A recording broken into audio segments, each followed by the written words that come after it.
ვფიქრობ ეს ისტორიული პროცესია, დაგვიანებული ნიურნბერგის პროცესი, რომელიც ნაციონალ მოძრაობის უცხოელი მფარველების გამო დღემდე ვერ შედგა. ისტორიული პროცესია, დაგვიანებული 2012 წელს, როდესაც რეჟიმი დაამარცხა საქართველოს ხალხმა, თქვენ გახსოვთ, მაშინ ვერ შედგა. ხელისუფლებას არ მისცეს შესაძლებლობა, რომ ბოლომდე მიეყვანა რეჟიმი დაამარცხება წამების სისტემის შექმნელების, კორუფციის სისტემის შექმნელების წინააღმდეგ. მაშინ და დღეს ვხედავთ, რომ დღესაც კი როგორი მფარველობა აქვს ამ პოლიტიკურ ჯგუფს იმ ჯგუფისგან, რომელსაც დღეს უკვე ღიად დაერქვა სახელი, მათ შორის ამერიკის შეერთებული შტატების ახალი ადმინისტრაციის მხრიდან, როგორც Deep State, როგორი მფარველობა აქვს დღეს და მაშინ წარმოგიდგენიათ რა შესაძლებლობა ჰქონდა ახალ ხელისუფლებას, უფრო ნაკლები ამ მხრივ და რამხელა გავლენა ჰქონდა იმ უცხოურ ძალებს, რომ არ დაეშვათ მათი მფარველობის ქვეშ მყოფი მართლაც აგენტების გასამართლება. ამიტომ დაგვიანებით, მაგრამ შედგება ახლა ნიურნბერგის პროცესი, ჩვენ ვაკეთებთ იმას, რაც დავპირდით ჩვენს მოსახლეობას არჩევნებს.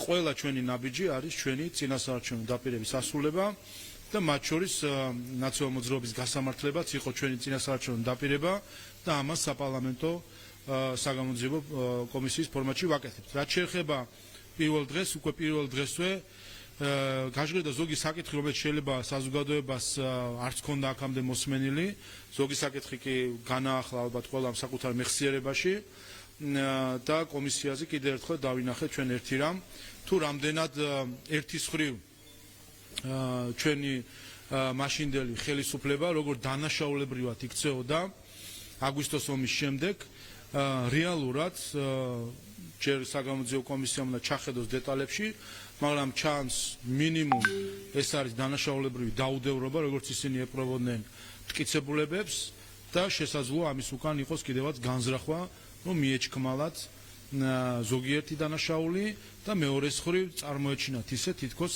საქართველოს სამხედროებსაც მიუძღოდათ წვლილი ამა თუ იმ გადაცდომებში. და მოვისმინეთ გუშინ ჩვენ იუსტიციის სამინისტროს წარმომადგენლის მხრიდან აღწერა იმ პროცესისა, რომელიც მიდიოდა, რა დახვდა 2012 წელს ხელისუფლებას პროცესების სახით, ეს იყო ფაქტობრივად წაგებისკენ მიმავალი საქმეები, როგორც სტრასბურგში, ისე ჰააგაში და რამხელა ძალისხმევა დაჭირდა, რომ შემოეტრიალებინა ეს ქართული ოცნების ხელისუფლებას და შემოეტრიალებინა კერძოდ რა, ის რომ ფაქტობრივად ჩვენი ჯარისკაცების დანაშაულებისკენ მიდიოდა, ომის დანაშაულებისკენ მიდიოდა საქმე, როგორც ეს ჰქონდა აწყობილი ნაციონალ მოძრაობის მაშინდელი იუსტიციის სამინისტროს წარმომადგენლობას სააგაში და ეს შემოატრიალა ქართულმა ოცნებამ და სრულად გამართა ყველა თითოეული ჩვენი ჯარისკაცი აგვისტოს ომის დროს და დადგინდა, რომ ომის დანაშაულებით ჩადენილი იქნა რუსეთის საჯარისო შენაერთების წარმომადგენლების მხრიდან თუ მათი მარიონეტი ხელისუფლების წარმომადგენლების მხრიდან. მეორე, ჩვენ ვნახეთ სტრასბურგის სასამართლოში როგორ იყო პროცესები წასული, 3000-ზე მეტი საქმე იყო მომჩივანი იყო საქართველოს წინააღმდეგ და ესეც გაჟღერდა, რომ საქართველოს ახალგაზრდა იურისტთა ასოციაცია იყო დამხმარე საქართველოს წინააღმდეგ საქმეებისა სტრასბურგში. ნუ ეს ხო სკანდალია. მაშინდელი ახალგაზრდა იურისტთა საზოგადოების წარმომადგენლები დღეს არიან პოლიტიკაში და პატრიოტიზმზე საუბრობენ. აი ეს ხალხი იყო ჩართული საქართველოს წინააღმდეგ აგვისტოს ომთან დაკავშირებით საქართველოს წინააღმდეგ სტრასბურგში საქმის წარმოებაში. ასე რომ ამასაც რა თქმა უნდა დეტალურად შეისწავლის საგამოძიებო კომისია და დავადგინეთ მათ შორის ამ საკითხთან დაკავშირებით, რომ ერთ-ერთი მთავარი მტკიცებულება, თუ არა ყველაზე მთავარი მტკიცებულება, ეს გახდათ ისკანდერის ასე ვთქვათ დეტალები, რომელიც იყო მტკიცებულება, რომ მას შემდეგ, რაც საქართველოს სამხრივად შეწყვიტა საომარი მოქმედებები 10 აგვისტოს, 12 აგვისტოს უკვე წინასწარ განზრახულ მშვიდობიან ქალაქზე მოხდა ისკანდერის სროლა. და რომ არა ეს ფრაგმენტები, ამის მტკიცება იქნებოდა რთული და ეს ფრაგმენტები ასე მეგობრობით ჰქონდათ გატანებული ამერიკის შეერთებული შტატებისთვის. და კიდევ ერთხელ და ეს ფრაგმენტი იყო საზღვარგარეთ და ამასაც ცალკე ძალისხმევა დაჭირდა რომ შემდეგ ეს ფრაგმენტი დაბრუნებულიყო საქართველოში. გასაგებია რომ შეიძლება ჩვენს პარტნიორებს ჰქონდათ ინტერესი რომ შეესწავლათ მაშინ ამ ასე ვთქვათ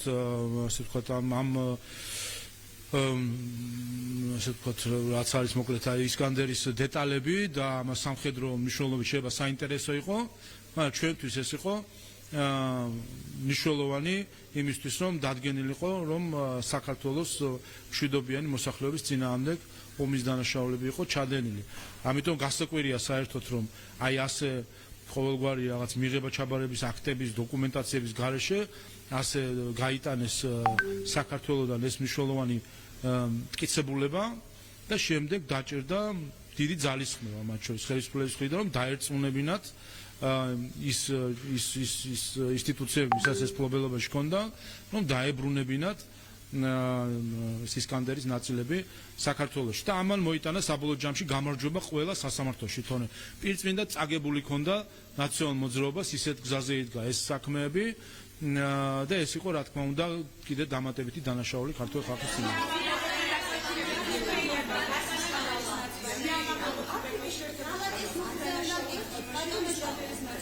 არა, საქართველოს მაშინდელმა ხელისუფლებამ ეს საზოგადოებას საჯარო ცნობილი საკითხია, ხო?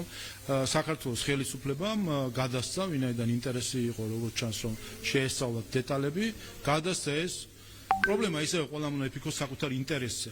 გასაგებია, რომ იყო ინტერესი ისკანდერის შესწავლისა, მაგრამ ამან არ უნდა გადაწონოს შენი ერის ინტერესი, შენი თქვენ მე მგონი გუშინ არ უსმინეთ არ უყურეთ აი ამიტომ ზუსტად ამიტომ არის ეს ნიურნბერგის პროცესი ზუსტად ამიტომ არის ეს ნიურნბერგის პროცესი საჭირო რომ როგორც ჩანს თქვენთან არ გახსოვთ და ვისაც არ ახსოვს იმანუ გაიხსნოს ეს ყველაფერი ხო პირველად არ გვესმის რასთან გვაქვს საქმე რომ ეს ისკანდერის დეტალები იყო მნიშვნელოვანი იმისთვის რომ დადასტურებულიყო რომ მაშინ როდესაც საქართველოს მხარეს შეწყვეტილი ჰქონდა ცეცხლი და საომარი მოქმედებები 10 აგვისტოს უკვე 12 აგვისტოს მოხდა დაბომბვა ქალაქის მშვიდობიანი ქალაქის ცენტრის რაც ნიშნავს რომ მშვიდობიანი მოსახლეობა იყო სამიზნედ ამოღებული ამას ეს როგორც ფაქტად იყო საჩივარშივე ჩადებული თუმცა მტკიცებულებები არაფერი არ იყო რუსეთის მხარე მაშინ ამტკიცებდა რომ ეს ყველაფერი არის გამონაგონი ფოტომასალა არსებობდა მხოლოდ და ფოტო თუ ვიდეო მასალა არსებობდა მხოლოდ და რომ ეს ყველაფერი არის მონტაჟი და სინამდვილეში არანაირი ფაქტი არ არის და სწორედ ეს დეტალები რომელზეც არის მისი ინდივიდუალური ნომერი მათ შორის ასახული რომელსაც შეიძლება არის მიკვლევადობის საშუალება თუ ვის ეკუთვნოდა ეს ისკანდერი მათ შორის საიდან იქნა გასული და ასე შემდეგ სხვადასხვა ასე ვთქვათ მონაცემების ერთობლიობა და რაც მთავარი არის თავად დეტალი ასე ვთქვათ დანაშაულის იარაღი რაც იყო აი ეს დანაშაულის იარაღი ჰქონდათ ესე გატანებული სხვებისთვის გასაგებია რომ სხვა შეიძლება ინტერესი ჰქონდა მაგრამ ეს არის სწორედ საკითხი ვის ინტერესებს აყენებს ხელისუფლება სხვების ინტერესებს თუ საკუთარი ხალხის ინტერესს და აი ესეც არის კარგი მაგალითი როდესაც სხვების ინტერესების ხარჯზე საკუთარი ხალხის ინტერესები იწერებოდა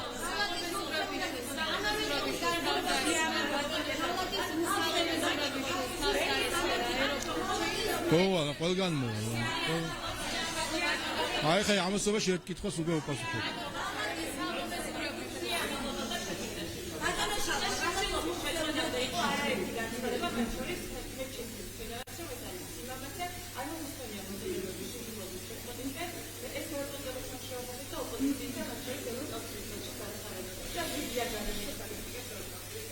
მოკლედ ყოველსა მისასალმებელია რა თქმა უნდა რომ შემშილობა შეწყვიტა და ამ დღეებმაც გამოავლინა კიდე ერთხელ ის რაც სხვათა შორის ნახეთ სხვა დროსაც მიხეილ სააკაშვილის შემშილობის დროს რომ ამას სხვები იყენებენ შემდეგ იარაღად ხოლმე და მე გაუგნებული ვარ ევროკავშირის ელჩის განცხადებებით აი ამ დღეების განმავლობაში და მათ შორის გუშინაც ქონდა მას განცხადება, რომელიც შეიძლება თქვენ იყო ჩვეულებრივ პირდაპირ წაქეზება, რომ ადამიანს საერთოდ თავი დაზიანება გაეგრძელებინა. როდესაც ამას აკეთებს ევროკავშირის წარმომადგენელი საქართველოში, ეს აჩვენებს ან მის პირად აცდენას ყოველგვარ არა თუ რაღაც ევროპულებზე, ადამიანურ ღირებულებებზე, როდესაც ნაცვლად იმისა, რომ მოხდეს მიემართა მათ შორის მზია ამაღლების მიემართა და ეთქვა რომ შეეწყვიტა შიმშილობა, ნაცვლად ამისა ვნახეთ მისი მხრიდან წაქეზება, რომ ადამიანს გაეგრძელებინა საკუთარი ჯანმრთელობის დაზიანება. ეს კიდევ ერთხელ აღმაშფოთებელი არის, როდესაც ხედავთ ჩვენ და კიდევ მეორდება, რომ გავიხსენოთ, სააკაშვილის დროსაც ასე იყო. არც ერთი ამ დღეებშიც ვამბობთ, არც ერთი, ვერც ერთი ელჩი ვერ გამოვიყვანეთ და ვერ ვათქმევინეთ, რომ მიემართა, რომ შეეწყვიტა ადამიანს საკუთარი თავის დაზიანება. აი აქ ჩანს, რომ ზოგიერთებისთვის მხოლოდ ინსტრუმენტია და ეს თუ გახსოვთ, ქალბატონ სალომეს წამოწდა კიდევაც, რომ მზია ამაღლობელი არის იარაღი, კარგი იარაღი მის ხელში და როგორც ჩანს ზოგიერთი უცხოელის ხელშისაც ის იარაღი იყო. ამიტომ კარგია რომ შეწყვიტა, მე მინდა კიდევ ერთხელ როგორც სააკაშვილის შიმშილობის დროსაც ვამბობდით, ახლაც კიდევ ერთხელ თქვა სახელმწიფო უპირველეს ყოვლისა პენიტენციური დაწესებულება ის სამედიცინო დაწესებულება სადაც ის იმყოფებოდა და ზოგადად სახელმწიფო არის პირველი გულშემატკივარი პირადად მისი ჯანმრთელობის და კარგია რომ მან შეწყვიტა შიმშილობა და ამავე დროს ალბათ მასაც ექნება საშუალება რომ გაანალიზოს ის ხალხი რომელიც შეიძლება მას ასე ვთქვათ მეგობრობას ეფიცებოდნენ სინამდვილეში რომ მას მისი იარაღად გამოყენებას ცდილობდნენ და მათ შორის არა მხოლოდ ქართველები არამედ ზოგიერთი უცხოელიც, რაც კიდევ ერთხელ აჩვენებს, რომ ამ ადამიანებს საერთოდ არანაირი კეთილი განზრახვები საქართველოსთან დაკავშირებით არ აქვთ, გულისხმობ იმ უცხოელებს, რომლებიცგანაც უხვად იყო განცხადებები, რომლებიც იყო ჩვეულებრივი წაქეზება, რომ ადამიანს საკუთარი ჯანმრთელობა კიდევ უფრო მეტად დაეზიანებინა.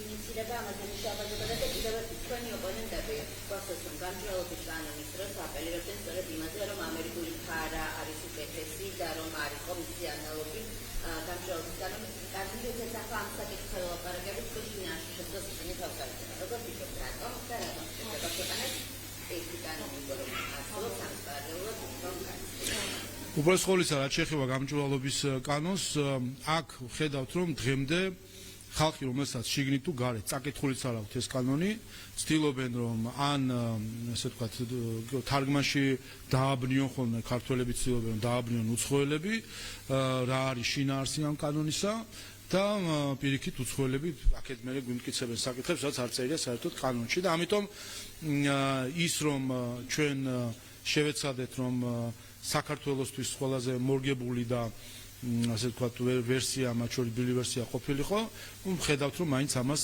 იყენებენ, რომ ბუნდოვანებას ქმნიან კანონთან დაკავშირებით, რომ მისი დისკრედიტაცია მოახდინონ. ამიტომ ხომ არის ამერიკის შეერთებული შტატები მათთვის იდეალი და მისაბაძი. აგერ არის ამერიკის შეერთებული შტატები, არის მისი ფარა, რომელიც 10 წლეულები მოქმედებს, ის რომ გარეჩარევებისგან დაცულია ამერიკის შეერთებული შტატები ალბათ ამაში აიჩვი არავის არ ეპარება, შესაბამისად ესე იგი ეფექტურად მოქმედებს ეს კანონი, პირდაპირ სიტყვით გადმოვიღებთ ამ კანონს, ვინმეს რაიმე პრეტენზია კანონის შინაარსთან, რაიმე მიაჩნია რაიმეში თუ რაიმე კითხვავს და ვერ ერკვევა, მიმართონ ამერიკის შეერთებულ შტატებს. თუ რაიმე მიაჩნიათ სამართლიანად, უსამართლოდ თუ რაღაც შეფასები, მიმართონ ამერიკის შეერთებულ შტატებს. ან თქვან მაშინ რომ ამერიკის შეერთებული შტატების სისტემა თუ შტატები მიაჩნიათ მათ არადემოკრატიულად და არასამართლიანად. ამიტომ სიტყვით გადმოვიღებთ ედაონ ამერიკის შეერთებულ შტატებს.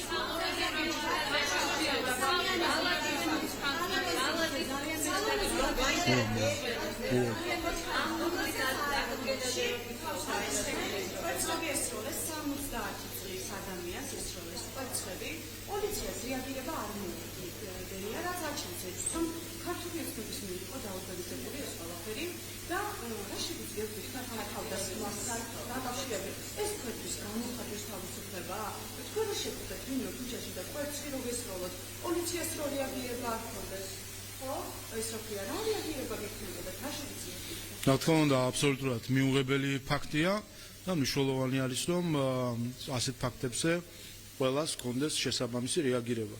და მნიშვნელოვანი არის, რომ ამ მხრივ ყველამ გააცნობიეროს განსაკუთრებით ეს ეხება დონორებს და ზოგიერთ ელჩს, რომელიც საქართველოში თესს, ზიზღის, აუტანლობის, განხეთქილების გარემოს.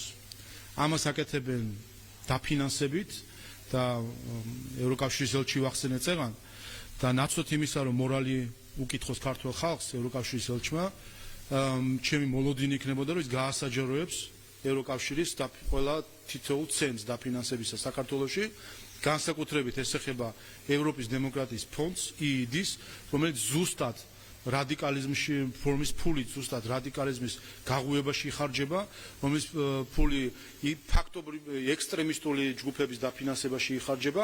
ეს ყველაფერი მან ძალიან კარგად იცის, ცენტობით იცის და პროექტებით იცის ევროკავშირის ელჩმა, რაში იხარჯება EED-ის ფული და ის ამას არ უმხელს ქართულ ხალხს. ამიტომ მორალი თუ კი მორალზე სურს საუბარი, ჯობია ყველამ დაიწყოს საკუთარი თავიდან, უთხრას ქართულ ხალხს, რაში იხარჯება EED-ის ფული, EED-ის ფული. აი ვიცით რა, რო ჩახვათ, რომ აი რო თუ კი გაბედავენ და გაასაჯაროებენ EED-ის დაფინანსება საქართველოში, აი იქ ამოიკითხავთ ყველაფერს. ნახავთ მოლოტოვის კოქტეილების კამპანიას ვინ აფინანსებდა და როგორ იქნებოდა ეს სიძულვილის, როგორ იქნებოდა სიძულვილის გარემო საქართველოში. ნახავთ როგორ აფინანსებდა ევროპის დემოკრატიის ფონდი პოლიტიკურ პარტიებს, რომელიც საქართველოში ზიზღის და განხეთქილების დამნერგავები არიან და აქ იქნება პასუხი, რომ ამ გარემოს, ეს გარემო იქნებოდა მათ შორის უცხოური დაფინანსებით და ზუსტად ამხილა ამ კვირეებში ეს ამხილა ამერიკის შეერთებულმა შტატებმა. შეგახსენებთ, რომ პრეზიდენტ ტრამპის აღმასრულებელ განკარგულებაში, რომელიც ეხება საგარეო დაფინანსების შეჩერების საკითხებს, პირდაპირ საფუძვლად წერია. საფუძვლად მისმინეთ პასუხოთ. საფუძვლად პირდაპირ წერია პრეზიდენტის აღმასრულებელ განკარგულებაში, რომ ეს საგარეო დახმარება გამოიყენებოდა ქვეყნების დესტაბილიზაციისთვის, გამოიყენებოდა ჰარმონიული განვითარების შეზღუდვისთვის. და ვინმე ფიქრობს, რომ ეს მხოლოდ ამერიკული ფული იყო ასეთი დახარჯული და არ ვიცით ჩვენ ევროპის დემოკრატიის ფონდი სირცხვილიას მოლოტოვის კოქტეილის კამპანიას რო აფინანსებდა, დროას რო აფინანსებს დეზინფორმაციას, ეს ყველაფერი ხო ვიცით. და რატო გვიმალავს ამას ევროკავშირის წარმომადგენლობა? ამიტომ პასუხი არის შემდეგი. პირველი, რა თქმა უნდა, ეს არის მიუღებელი ფაქტი და ყველამ უნდა დაგმოს ასეთი ფაქტი და მეორე, ეს გარემო, სიძულვილის გარემო შექმნილი არის გარედან თავს მოხვეული სიძულვილის გარემო, რომელიც შექმნილია მათ შორის უცხოური დაფინანსების მილიონების ჩასხმით იმისთვის, რომ წაკიდონ საზოგადოება ერთმანეთს.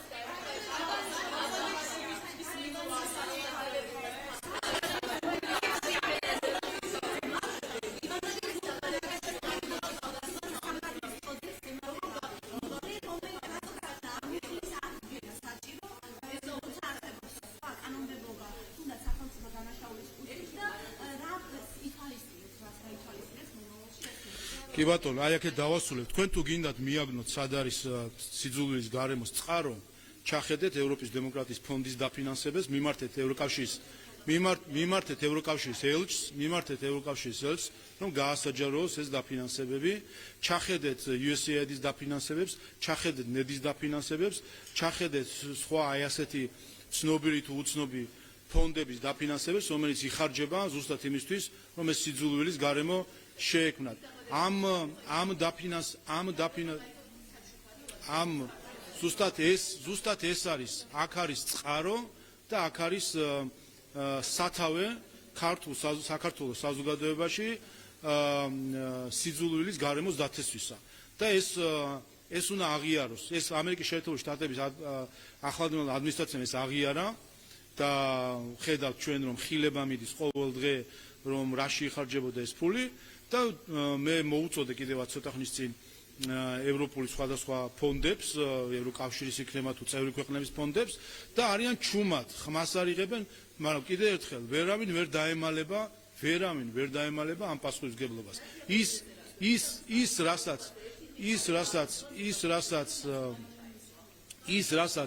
რასაც ამ ფონდებით ფინანსდებოდა, ამის შედეგს ხედავთ სიძულვილის დათესვას, სხვათა შორის რასაც მათ შორის ქუჩაში ხედავთ, თვითონვე განან შემდეგ ხოლმე და ამას ძალიან დიდად აპიარებენ, ამაზე მე არაერთხელ მქონდა თავადაც განცხადება, როდესაც უყურეთ, იცი სად არის მიზეზები ამ სიძულვილის გარემოს შექმნისა?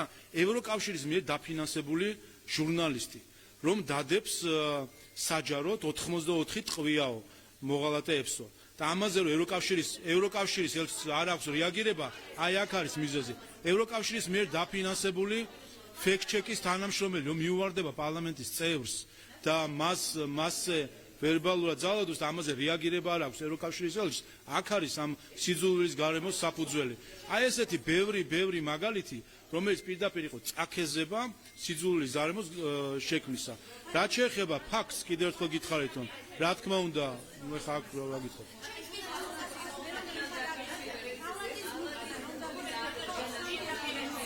კიდევ ერთხელ, ყველა დონორი ვადებულია გაემიჯნოს, ყველა დონორი, ამიტომ უნდა გაემიჯნოს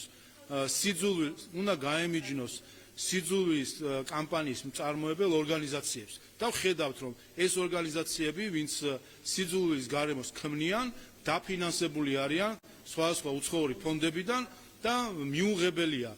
ამას რზენია, როდესაც დონორები, რომლებიც აფინანსებენ სიძულვილის გარემოს შექმნილ ორგანიზაციებს, ამაზე ზდუმან და მიუხედავად იმისა, რომ პირდაპირ მიმითითებია მე არაერთხელ იმალებიან და ამაზე პასუხს არცემენ. ამიტომ რა თქმა უნდა, თითოეული შემთხვევა, რომელიც იქნება სიძულვილის გარემოს შემქმნელი, რომლის უკანაც ჩვენ ნახავთ დონორებს, დამფინანსებლებს, თითოეულ ასეთ შემთხვევას ვამხელთ.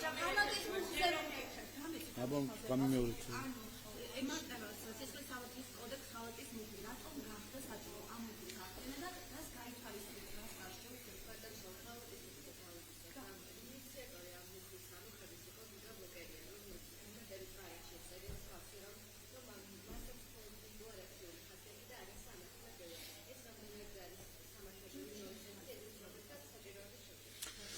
უბრალოდ ყოველსა ჩვენ გვესმოდეს, რომ სისხლის სამართალი დანაშაული მისი სანქცირება დანაშაულის არის არა მხოლოდ რაღაც წლებში, ჯარიმაში თუ სხვა ასეთ სანქციაში გამოხატული სასჯელი, არამედ ეს ამავე დროს არის საზოგადოებრივი მხრიდან გაკიცხვა ქმედებისა როგორც დანაშაულისა. და რა თქმა უნდა, ქმედებას უნდა ერქვას თავისი სახელი. და არ უნდა ხდებოდეს ამა თუ იმ დანაშაულის სათაურით და დასახელებით, მათ შორის სისხლის სამართლის კოდექსში, ასე ვთქვათ, მისი დაკნინება, მნიშვნელობის დაკნინება. ის, რაც არის სამშობლოს ღალატი, არის სამშობლოს ღალატი. და ამის ჩამოყვანა რაღაც ტექნიკურ ტერმინებამდე, ზუსტად ეს იყო განზრახვა მაშინაც, რომ ეს ყოფილიყო რიგითი დანაშაული, რომელიც შეიძლება რაღაც უდრიდეს ცოტა სხვა დანაშაულებს, რომელიც შეიძლება ყოფით გარემოში მოხდეს.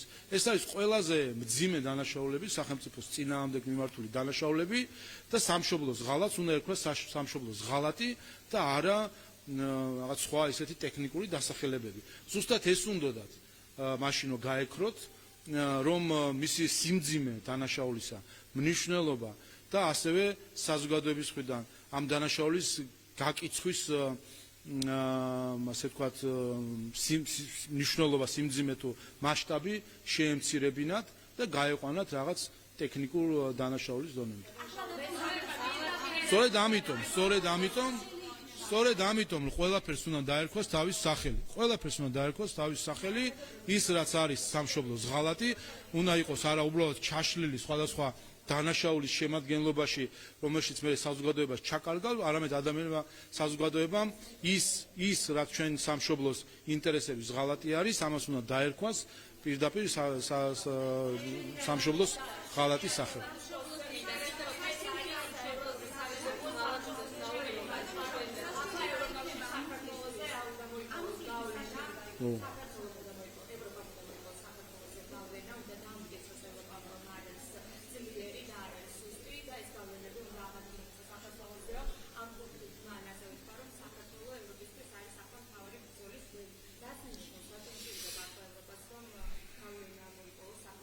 ეგეთ ხა ძალიან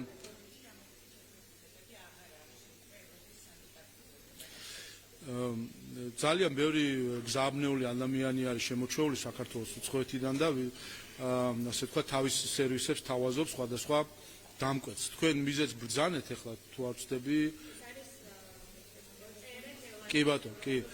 მე თითქმის დარწმუნებული ვარ, რომ ეს ადამიანი არის ჩვეულებრივად ზის ხელფასზე და ასე ვთქვათ მისი დავალებაა ჩვეულებრივად რაღაც გრძელძელი ასეთი ტექსტების წერა, ქართველი ხალხის ლანძღვა, ბევრი ყავს შემოჩეული, ზოგი უცხო ქვეყნის პარლამენტის წევრი არის ასეთ შემოჩეული ქართველებზე, გლანძღავენ, ეკლესიას გვილანძღავენ, მოდიან მიტინგებს გვიტარებენ მინისტრები, ასე შემდეგ.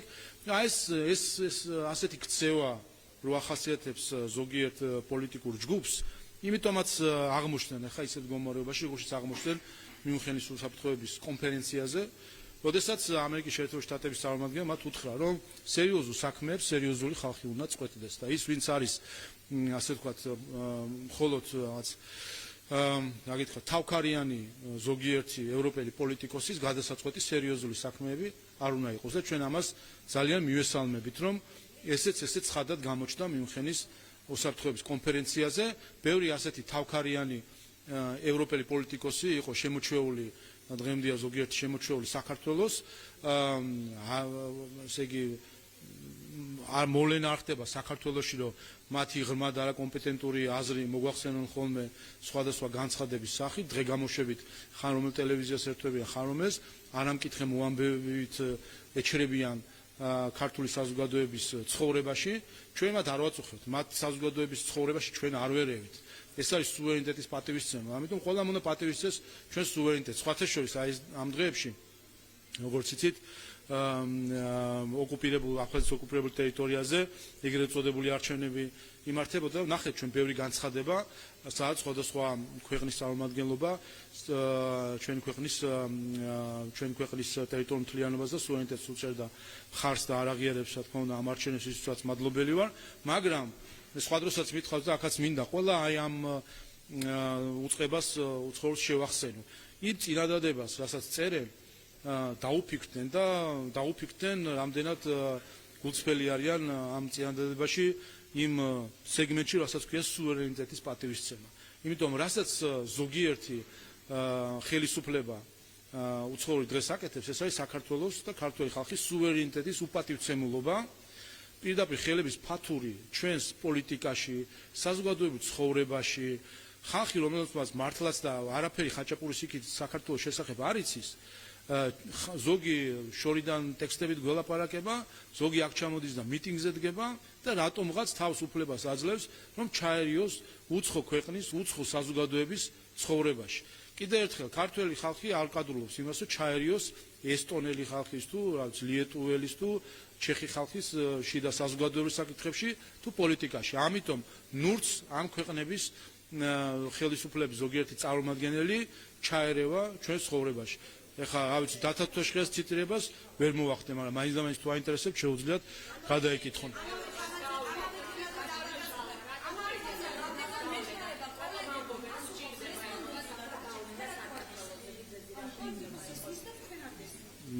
კიდევ ერთხელ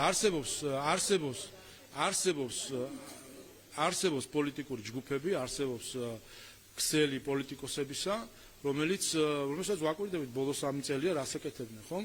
იყენებდნენ უკრაინას იმისთვის, რომ ასე ვთქვათ, ყოფილიყო იარაღი რუსეთთან საბრძოლად შეიძლება მათი მიზანი ნათელია, იმიტომ რომ ებრძვიან რუსეთს, მაგრამ თუ კი ვინმეს უნდა ბრძოლა, უპირველეს ყოვლისა თვითონ უნდა იყოს წინა ხაზზე. სხვისი ხელით ომი ეს არის ყველაზე ამორალური საქციელი. და როგორც ჩანს, ზოგიერთს უნდა ჩვენი ხელით იომოს. და ეს ასე ვთქვათ, მათი სურვილები უკვე დიდი ხანია, ასე ვთქვათ, ცხადი არის ჩვენი ხელისუფლებისთვის და ამიტომაც არის, რომ არავის არ მივეცით საშუალება, რომ ზოგს თავს მოეხვია ჩვენთვის სანქციების დაწესება, მათ შორის ადგილობრივი სასარგებლო იდიოტების გამოყენებით, რომლებიც 2022 წლის მარტიდანვე აქ აქციებს გვიმართავდნენ, რომ სანქციები დაგვეწესებინა რუსეთისთვის, მოხალისეები გაგვეგზავნა უკრაინაში, ჩაგვეკეტა ცა რუსეთისთვის და ამით ფაქტობრივად შევსულიყავით ომში. ეს არის ზუსტად ესკალაციის მიზანი, ზუსტად ეს იყო, რომლის ბოლოში, რა თქმა უნდა, რისკი არის იმის, რომ ეს უკვე ცხელ კონფლიქტში გადაიზრდებოდა. ამიტომ ხედავდით ის სახეები ხო გვახსოვს, ნახეთ, დაგუგლეთ, ვინ მოუწოდებდა საქართველოს რუსეთისთვის სანქციების დაწესებას და დაუსვით ტოლობა, რომ ეს ადამიანები აპირებდნენ, რომ ჩვენ იარაღად გამოვეყენებინეთ რუსეთის წინააღმდეგ.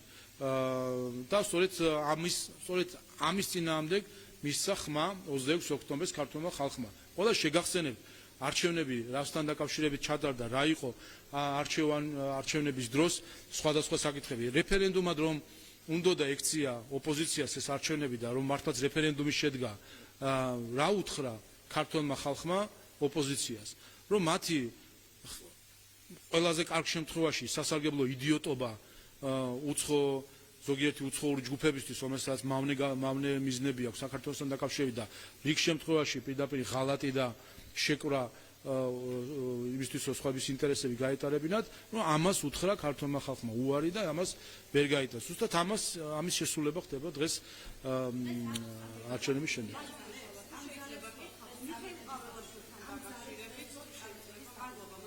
წარმატების საფუძველს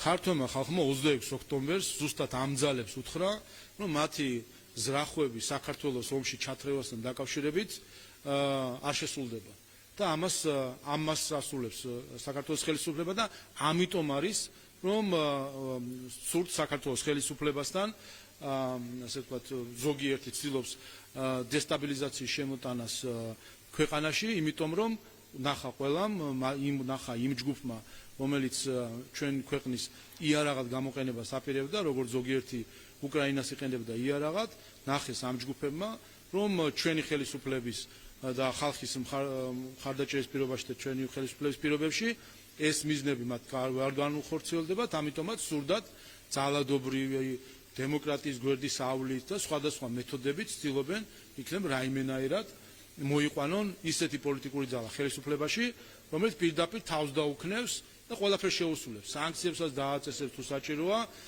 ცასაც ჩაკეტავს და ტანკებსაც დაქოქავს თუ საჭიროა და სხვადასხვა მიმართულებით გაუშვებს.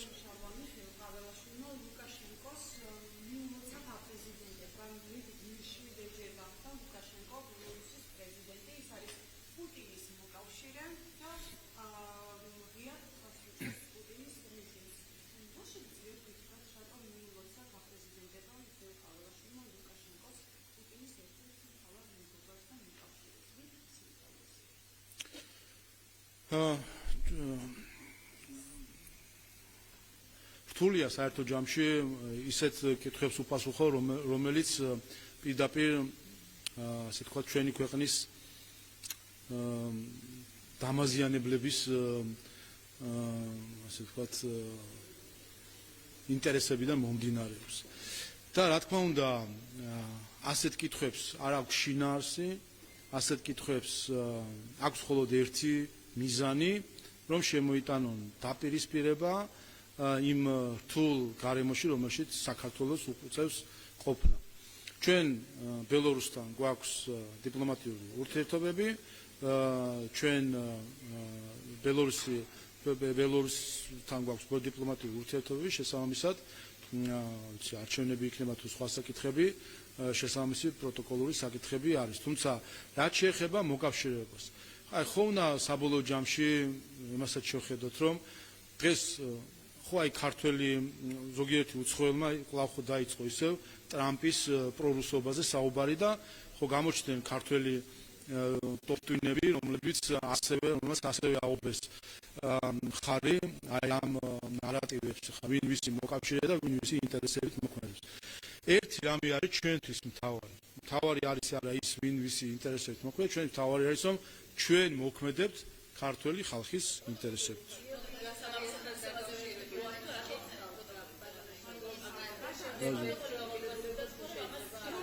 არა,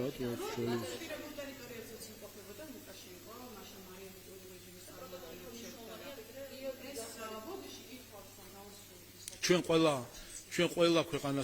ყველა ქვეყანასთან მუშაობთ იმაზე, რომ ჩვენი ეროვნული ინტერესები იყოს პატივცემული და რა თქმა უნდა, როდესაც არის სხვადასხვა განცხადება იქნება თუ ქმედება, რომელიც ამ ჩვენი ეროვნული ინტერესების შესაბამისი არ არის, ამ ესეთ საკითხებზე გვაქვს ხოლმე ჩვენ ყოველთვის რეაგირება, ისე იქნება ეს ორმხრივ დონეზე, იქნება ეს საჯარო განცხადები თუ სხვა მხრივ.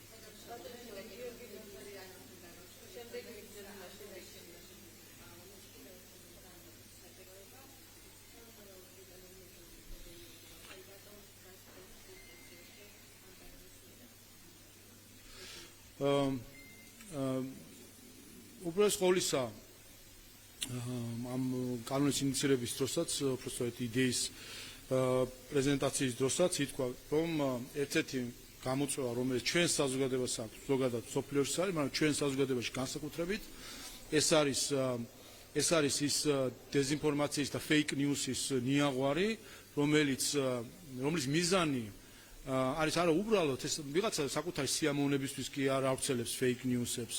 ამას აქვს პოლიტიკური მიზანი, რომ გათიშონ საზოგადოება, შეიტანონ შექმნა სიძულვილის გარემო და იყოს მათ შორის ხელისუფლების მიმართ განსაკუთრებით რაღაც შეუქმნან ასე თქვით სიძულვილის გარემო და ზოგადად საზოგადოებას დააპირისპირონ ერთმანეთს. ეს არის მიზანი. თორემ ხა ტყუილ მართალის გარჩევაზე კი არის საკითხი და იმაზე კი არის საკითხი, რომ ვიღაცას რაღაცა შეეშალა და რაღაც არა პროფესიონალად იმუშავა. ამას აქვს პოლიტიკური მიზანი და ვინაიდან რომელიცაც შესაბამისად აქვს მავნე შედეგები შემდეგ საზოგადოებაზე, რომელიც გამოდის რომ არის არა ინფორმირებული, არამედ დეზინფორმირებული. მედიის მიზანი არის საზოგადოების ინფორმირება და არა დეზინფორმირება. მედია თუ კონკრეტული სიუჟეტი იქნება თუ არ ვიცი, კონკრეტული რაღაც სტატია თუ ასე შემდეგ, რომელიც შეიცავს fake news-ებს, ის უკვე ცდება მედიის დანიშნულებას და ახდენს დეზინფორმირებას და არა ინფორმირებას. ეს აღიარებული არის საქართველოშიც, რომ ცუდია, ტყუილები არის ცუდი. ამიტომაც ჩვენ მათ შორის ზოგიერთმა ჟურნალისტმა შექმნა სხვადასხვა გაერთიანება, რომელთაც ფიქრობენ, რომ უნდა ჟურნალისტური ეთიკა უზრუნველყონ მათ შორის დეზინფორმაციასთან დაკავშირებით. ეს ეგრეთ წოდებული თვითრეგულირების სისტემები არ მუშაობს. ეს არის ფაქტი. ეს ასე რომ არ იყოს, ჩვენ მაშინ არ გვექნებოდა ამდენი fake news-ი, რომელსაც წალეკა ჩვენი მედია სივრცე.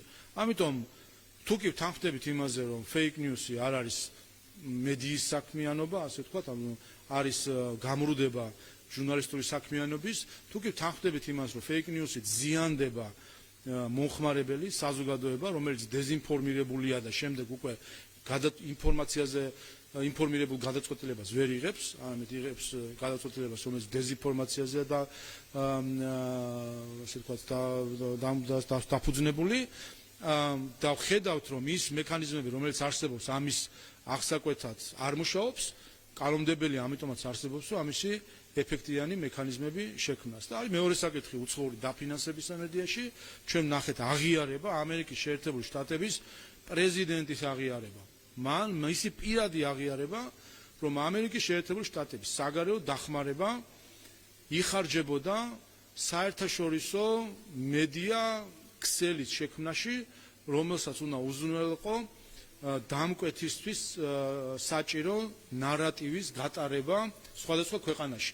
რამდენიმე ამერიკის შეერთებული შტატების პრეზიდენტისვე განცხადებით, რამდენიმე ასეული მედია, ასეულობით მედია NGO და ათასობით ჟურნალისტი იჯდა ხელფასზე ფაქტობრივად ამერიკის შეერთებული შტატების საგარეო დახმარებიდან და ბიუჯეტიდან გამოყოფილ თანხაზე და მისი მიზანი და მტკიცდება ეს მიზანი იყო რომ რაც აწყობდა და იყო მნიშვნელოვანი დამკვეთისთვის ის ნარატივი ასე ვთქვათ გაემყარებინათ და გაეძლიერებინათ და ის რაც რისი მიჭკმავად სურდა დამკვეთს ის ფაქტები დაემალათ დაეწიათ ასე ვთქვათ მათი ხილვადობა საზოგადოებისთვის ეს არის ფაქტი რაც ჩვენ ახლა გავიგეთ რაც ჩვენ ისაც ვიცოდით გრძნობდით მაგრამ ასე ფაქტები თავად დონორი რომ ამას აღიარებს რა თქმა უნდა ამას რეაგირება არის საჭირო კარგია რომ ამერიკის შეერთებული შტატების ხელმძღვანელობა ადმინისტრაცია ამბობს რომ ის თავად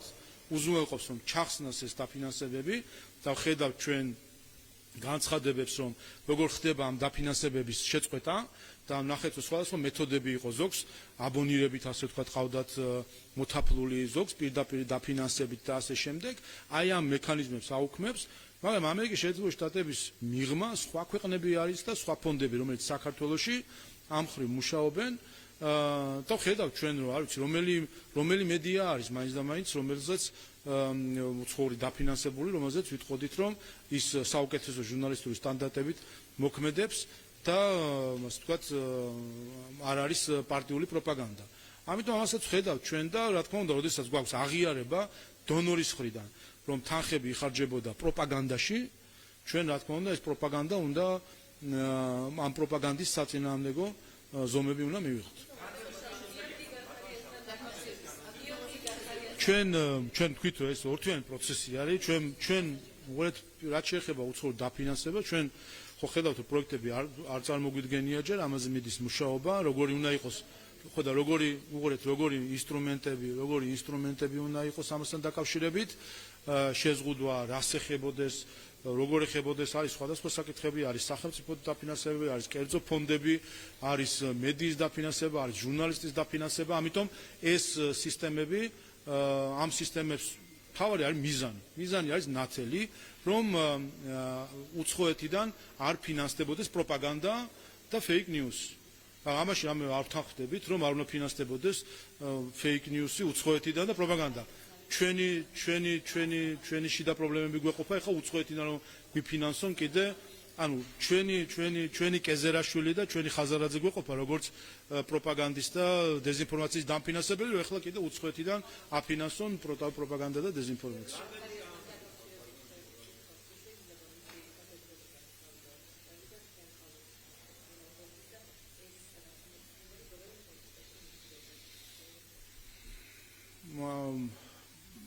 მე მგონი რა გითხრათ ყველაზე თვალსაჩინო მაგალითია იმისა რომ ადამიანი რომელსაც მიესა შესაძლებლობა რომ ემსახურა რომელსაც ქართულმა ოცნება მისცა შესაძლებლობა და წაწია ყველანაირად კარიერულად ასე ვთქვათ რომ მისცა შესაძლებლობა და მისცა ნდობა მათ შორის რომ ის მას ემსახურა საკუთარი ქვეყნისთვის აირჩია არა გუნდის ღალატის ამას გადაიტანს რაიმენაირად მაგრამ აირჩია ქვეყნის ღალატის გზა ხო ხედავთ რომ ესე იგი საქართველოში არ არის იმდენი ხანი რამდენი საზღვარგარეთ არის ხან საძის ხან ვისთანაც ახმევს რამეს და ხან ვისთანაც ახმევს რაღაცებს ჯერ კიდე ის დრო გაიხსენეთ შემთხვევით რომ აღმოჩნდნენ ის და მიხეილ სააკაშვილი ერთ სასტუმროში აი შემთხვევითობა რო იყო და ჯერ კიდე რომ უნდა და წარმოედგინა თავი უმციკლოდ აი ხო მაშინ გახდა უკვე ცნობილი რასთან ქონდა საქმე როდესაც ერთ-ერთი ქვეყნის დედაქალაქში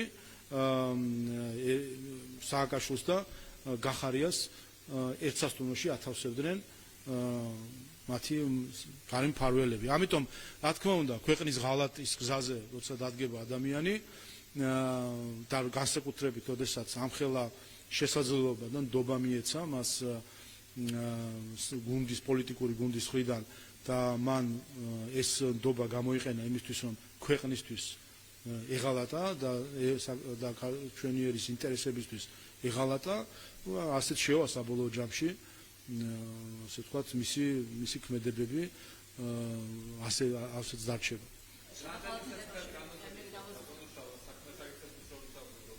აბა გისმენთ.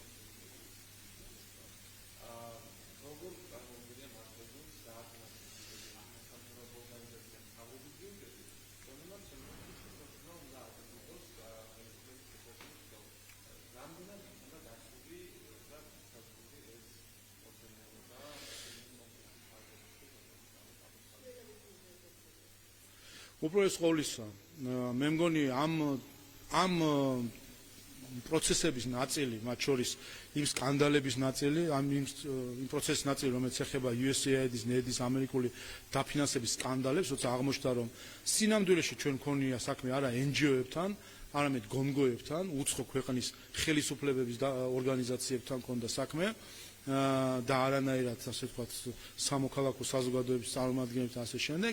აი ამ სკანდალმა, ეს სკანდალი ჩვენ უნდა გამოვიყენოთ მათ შორის საზოგადოებრივი დისკუსიისთვის.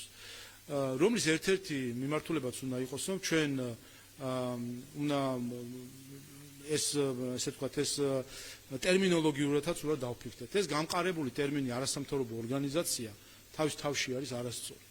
სინამდვილეში და თუ შეხედავთ თქვენ იქნება ეს ევროპის ტრადიციული დემოკრატიები თუ თუნდაც ამერიკის შეერთებული შტატები და სხვა, სინამდვილეში ჩვენ ვსაუბრობთ არა სწორი ტერმინი არის არა არასამთავრობო ორგანიზაცია. არამედ არის საზოგადოებრივი ორგანიზაცია ან არაკომერციული ორგანიზაცია. დიახ, რომლის მიზანი არის საზოგადოებისგან წამოსული რაღაც ინიციატივების ერთობლივად წარმოდგენა, ადვოკატირება და ასე შემდეგ. და ჩვენთან ეს NGO როგორც ტერმინი, ეს არის დონორების მიერ დამკვიდრებული ტერმინი, როგორც გარკვეული აგითხათ ანტიპოდი თუ რაღაც საწინააღმდეგო მხარე სახელმწიფოსი, არა მხოლოდ ხელისუფლების, არამედ სახელმწიფოსი. და მაგალითად ის მაგალითი, რომ საქართველოს ახალგაზრდა ეროვნულ ასოციაცია ომის ნაომარ ქვეყანას, საკუთარ ნაომარ ქვეყნის საჩელში მონაწილეობდა, აი ესეც აჩვენებს, რომ აქამდე მიიყვანა ზოგიერთმა დონორმა საკუთარი დაფინანსებული NGO, რომ მათ აფიქრებინეს, რომ ისინი არა მხოლოდ ხელისუფლების თან შეიძლება რაღაც კრიტიკოსები არიან თუ მისი ასე ვთქვათ მეორე პოლუსი არიან, მეორე მხარეს არიან, არამედ ქვეყნის სახელმწიფოს ასე ვთქვათ მოწინააღმდეგეები თუ კრიტიკოსები, ოპონენტები, ანუ არა მხოლოდ ხელისუფლების ოპონენტები, არამედ სახელმწიფოს ოპონენტები. და ესეც უნდა შევცვალოთ ჩვენ საზოგადოებრივ დისკუსიაში და ტერმინოლოგიაში. ჩვენ საუბარი გვაქვს საზოგადოებრივ ორგანიზაციებზე. რა იყო მიზეზი იმის, რომ აი ამ ტერმინებს ესე ჟონგლირებდნენ დონორები და ერთი დიდი ქვეყნის ყოფილი ელჩის ცნობილი ფოტოც მახსოვს, სადაც ის გვერდში უდგას მის მიერ დაფინანსებულ NGO-ს წარმომადგენლებს და ამბობს, აი ეს არის ხალხი. აი ესენი ასე ვთქვათ წარმოადგენენ ხალხის აზრს. სინამდვილეში ეს იყო აი ზუსტად ის, რაზეც დღეს საუბრობს ამერიკის შეერთებული შტატების ადმინისტრაცია, რისთვისაც გამოიყენებოდა USAID, NED და სხვა ფონდები, რომ იქნებოდა ასე ვთქვათ ქსელი ორგანიზაციებისა, რომელსაც უნდა სპეციფიური ნარატივები გაეტარებინათ და როგორ. კერძოდ ხდებოდა ასე, რომ ასე ვთქვათ ჯერ NGO-ს დაარქმევდნენ, რომ შენ ხარ სამოქალაქო საზოგადოება, ეს არის მთლიანად საზოგადოება, ანუ NGO უდრის საზოგადოებას და რასაც იტყვის NGO, იმის არის საზოგადოების აზრი. ხომ ეს გვესმის დღესაც კი უცხოელებისგან, როდესაც გვეუბნებიან, რომ აი საზოგადოებას რაღაცა უნდა, არ უნდა. ეს საიდან იციან მათ რა უნდა საზოგადოებას? ერთ-ერთი საიდან შეიძლება იცოდნენ, ეს არის არჩევნები, რომელიც 26 ოქტომბერს ჩატარდა და ძალიან კარგად დაინახა ყველამ რა უნდა საზოგადოებას. მაგრამ ისინი გველაპარაკებიან NGO-ების ნათქვამზე დამყარებით. ანუ ჯერ თვითონ ფულს უხდიან, ეუბნებიან რა უნდა ილაპარაკონ, რა ნარატივი უნდა ატარონ, უნდა თქვან რომ არის 35 გენდერი, ხო ალაპარაკეს ამდენი წლები, რომ არის ბევრი სქესი. დღეს რო გაჩუმდა ყველა NGO, ხმას ხო ვეღარ იღებენ, ხო? რატომ? იმიტომ ის ვინც აფინანსებდა, ვინც ფულს უხდიდა, იმისთვის რომ ეს აბსურდული იდეოლოგია მართლაც ჩვენთვისე თავს მოეხვიათ და მთელი ასე ვთქვათ სამყარო რაღაცნაირად აი შეიპყრეს ამ იდეოლოგიით, რომ თითქოს შეიძლება ადამიანმა საკუთარი სქესი აერჩიოს, ხო ალაპარაკის წლები ეს NGO-ები. დღეს იგივე დამფინანსებელი ამბობს, რომ არა, არის ორი სქესი და სხვა შორის არის ორი გენდერიც. ესეც ხა ზოგიერთი ცდილობს, რომ თარგმანში დაკარგოს ქართული საზოგადოება, თითქოს სქესი სხვა რამე არის და გენდერი სხვა რამე არის. ჩახედონ ამერიკის შეერთებული შტატების ახალი ადმინისტრაციის პოზიციას. ან ჩახედონ ინგლისურ ენას ჩახედონ, სადაც გენდერის სქესს ნიშნავს და არაფერი სოციალურს არ ნიშნავს, ანუ შეხედეთ ამერიკის შეერთებული შტატების ადმინისტრაციის პოზიცია რა არის ამასთან დაკავშირებით, რომ სქესი, გენდერი მნიშვნელობა არა, ეს არის სინონიმები, არავის არ შეუძლია არც სოციალურად თუ არც იურიდიულად აერჩიოს საკუთარი სქესი, ანუ ყველა შეუძლია ქონდეს წარმოდგენა თავის თავთან დაკავშირებით, მაგრამ არავის არ შეუძლია თავს მოახიოს სხვას, რომ ასე ვთქვათ, მან რეალობა უარყოს და მის რაღაც წარმოსახვებს ახვეს. ამიტომ იმის თქმა მინდა, რომ ჯერ ამ იდეოლოგიას ასე ვთქვათ, ჩანერგავდნენ MNGO-ების საშუალებით, რომ აი რაღაც საკითხთან დაკავშირებით, შემდეგ ამას ასე გვასაღებდნენ როგორც საზოგადოებისას და შემდეგ მოდიოდნენ ჩემთან თუ ხელისუფლების სხვა წარმომადგენლებს, გვეუბნებოდა ესა თუ ის ელჩი, რომ თქვენ საზოგადოებას უნდა ეს საიდან იცის ეს უნდა და იმიტომ რომ მისმა NGO-მ უთხრა, რომ ეს არის საჭიროება.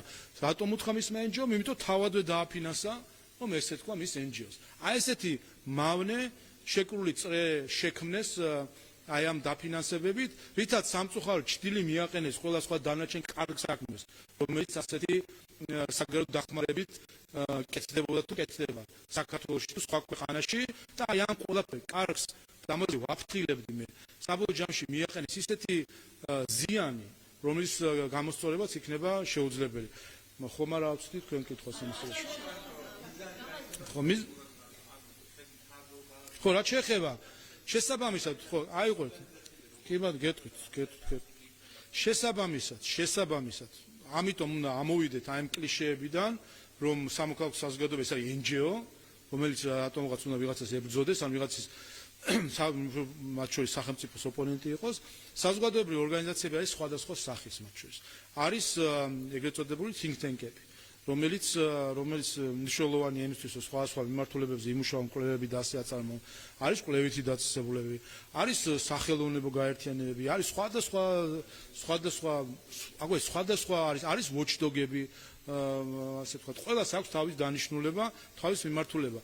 ამასაც ვეუბნებოდი დონორებს, რომ მათი შეცდომა იყო ის, რომ ეგრეთ წოდებული all-in-one NGO-ების შექმნა საბოლოო ჯამში აიღეთ მაგალითად საერთაშორისო გამჭვირვალობა, რომელსაც უნდა რომ watchdog-იც იყოს, think tank-იც იყოს, ეკონომიკაზეც საუბრობდეს, უფლებზეც საუბრობდეს, არჩევნებზეც საუბრობდეს, ყველაფერზე საუბრობდეს. რატომ?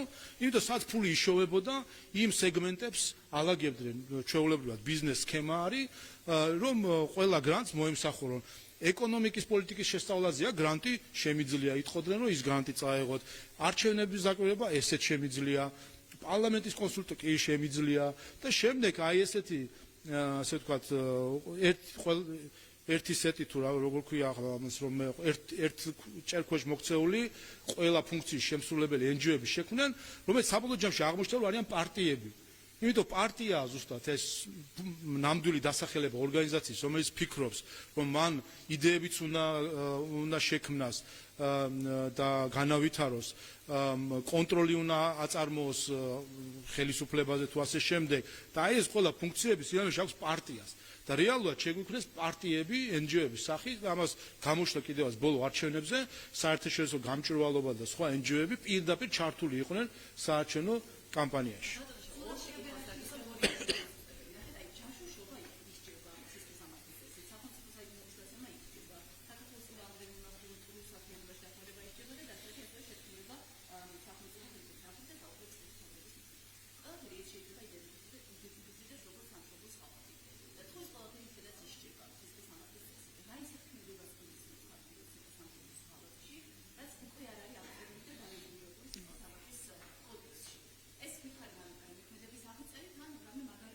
არა, ეს არ არის დამატებითი შემადგენლობა, არამედ არის ზუსტად ამ შემადგენლობების, ასე ვთქვათ, ამ შემადგენლობების აღწერა.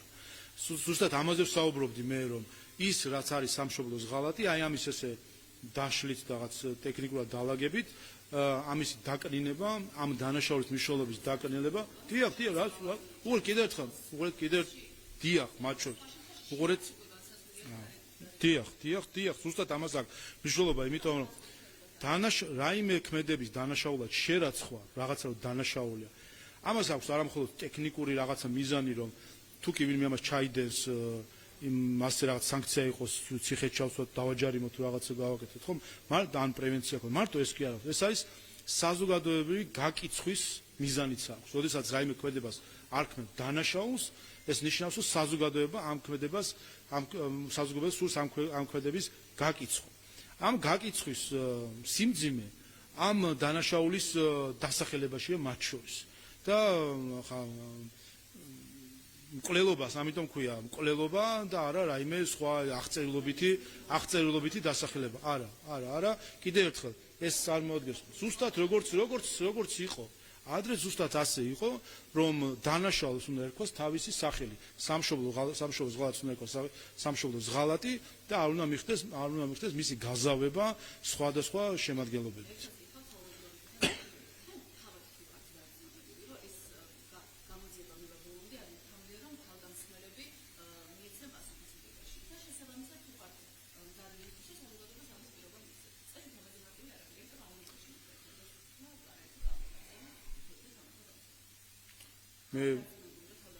მე არც საქართველოს პარლამენტი არც გამოძიებას იწყებს, არც ატარებს და არც ამთავრებს. ამიტომ მე ამაზე ვერ მოგახსენებ. მე ამ საკითხთან დაკავშირებით ჩემ პოლიტიკური შეფასება მოგახსენეთ. და ასევე მოგახსენეთ, რომ დღეს ასევე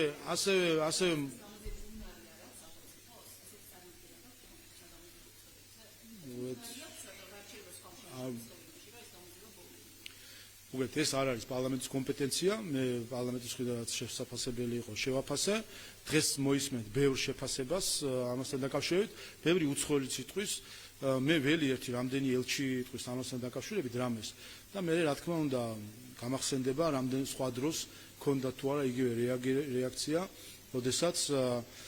როდესაც არ ვიცი ელენე ხოშტარია პოლიციელს საღებავებს ასხავდა ქართული ოცნების ოფისის წინ, გახსოვთ რაიმე ამაზე რეაგირება, როდესაც ევროკავშირის ბიუჯეტიდან დაფინანსებული ადამიანები სხვადასხვა პოლიტიკოს დასდევდნენ და ლანძღავდნენ. რამე გაგიგონიათ ამასთან დაკავშირებით და ასე როდესაც პოლიციელზე მოხდა ახლა თავდასხმა და საუბრობ ამაღლობელის საქმეზე და ამას რამე მოისმინე, პირიქით ევროკავშირის ელჩი გამოდის და აქებს იწონებს ასეთ საქციელებს, რაც კიდევ ერთხელ აჩვენებს, თუ რამდენად აცდენილი არის ზოგიერთი დიპლომატი, არა თუ კანონის უზენაესობის საკითხებს, არამედ საერთოდ სწორის და არასწორის წარმოდგენებს.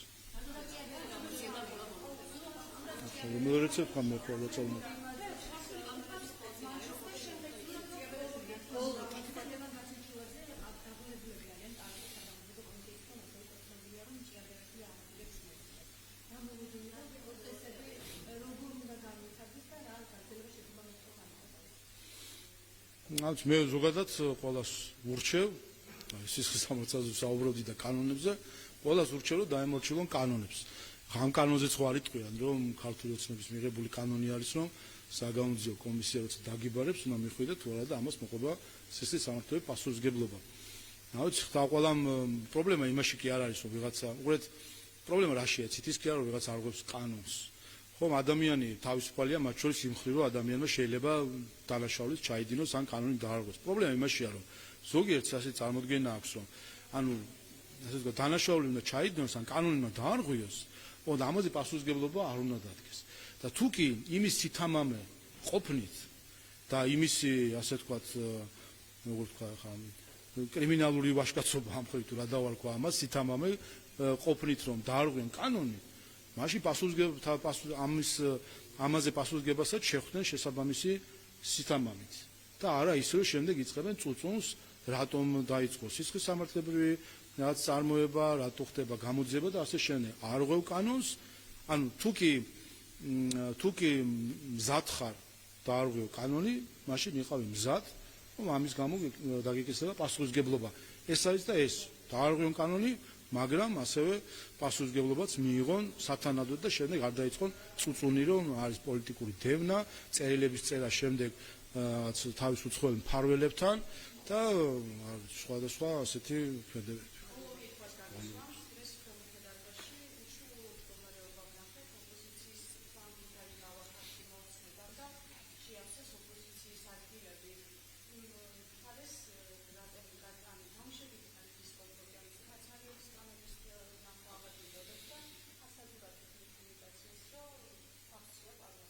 ჯესეთი ოპოზიციის უმრავლესობის მხარე არ არსებობს ორივე აქეთ სექტორში მათ შორის მეც ვიჯექი, როდესაც პარლამენტში 2020 წელს შემოვედი, მაგ მხარეს ვიჯექით. იცით რომ ქართულ ოცნებას ყოველთვის 75 წევრზე მეტი ყავდა ხოლმე პარლამენტში და იცით რომ ორი სექტორი არის სტომათა დარბაზში თითოში 75 ადგილია, ასე რომ სუფთა არითმეტიკულადაც ვერ იქნებოდა ოპოზიციური სექტორი, ის სექტორი, რომელსაც თქვენ გულისხმობთ, რა თქმა უნდა, ქართული ოცნების წარმომადგენლებიც ისნენ ხოლმე იქ, რაც შეეხება უკვე განლაგებას თავად დარბაზში, გამომდინარე იქიდან ოპოზიციის ზოგიერთი პარტიის სურვილი იყო, რომ შეწყვეტათ მანდატი და მათ სიებით ჩახსნეს. დღეს საქართველოს პარლამენტის სიით შემადგენლობა არის 101 წევრი, ამიტომ რა თქმა უნდა მოვარგეთ ამ მოცემულობას, რომ ასე ვთქვათ ზედმეტი სიცარიელი საჭირო ამ მხრივ არ იყო და რა თქმა უნდა მოვარგეთ ამ რეალობას.